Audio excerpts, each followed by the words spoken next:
Chers frères et sœurs, les lectures de ce 28e dimanche du temps ordinaire année C nous proposent 3 moments différents, complémentaires autour d'un même thème, grâce, purification, reconnaissance, et au centre de tout cela, la foi qui se manifeste surtout dans la manière dont nous répondons à ce que nous recevons de Dieu.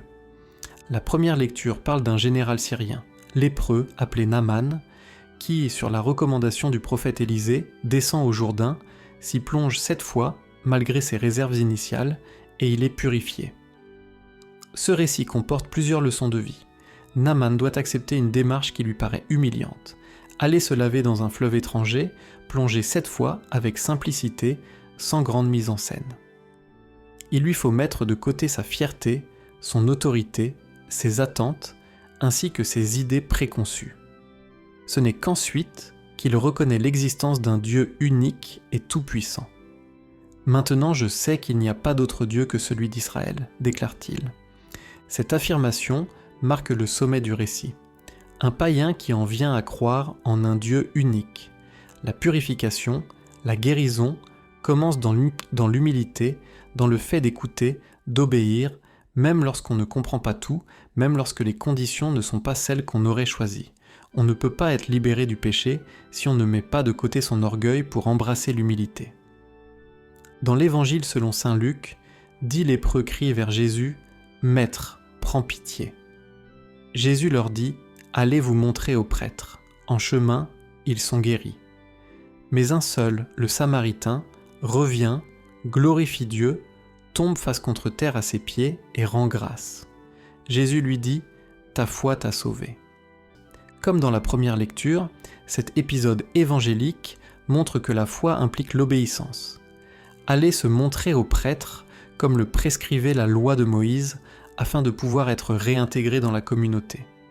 Mais ce n'est pas l'obéissance formelle qui est au centre, c'est la reconnaissance, le retour vers celui qui guérit.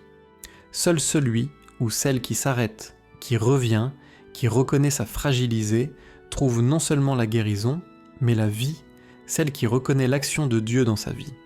Jésus souligne que ce n'est pas la nationalité, juif ou samaritain, qui fonde la foi, mais la manière dont on accueille la miséricorde. Celui qui revient, qui reconnaît, qui rend grâce, reçoit davantage.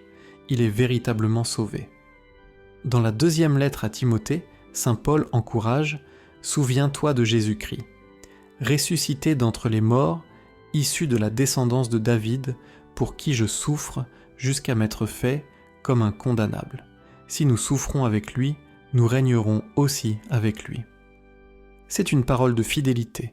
La guérison, la purification, ce ne sont pas seulement des épisodes spectaculaires, mais des réalités liées à toute la vie, souffrance, attente, fidélité. La grâce n'ôte pas forcément les difficultés, mais elle aide à les traverser courageusement avec Jésus. Chers frères et sœurs, pour bien comprendre le message de ce dimanche, je voudrais vous partager une histoire que j'ai entendue dans une petite paroisse. Dans une communauté de soins, un homme, ancien sans-abri, isolé, gravement malade, est pris en charge. Il vient à l'hôpital, reçoit des soins, mais surtout reçoit la visite. Quelqu'un l'écoute, le touche, le regarde. Petit à petit, sa santé physique s'améliore.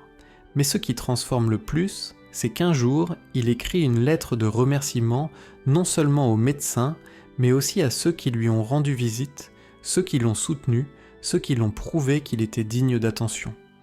Ce geste, humble, simple, rend visible que la grâce reçue ne se limite pas à un soin, mais touche une dignité blessée.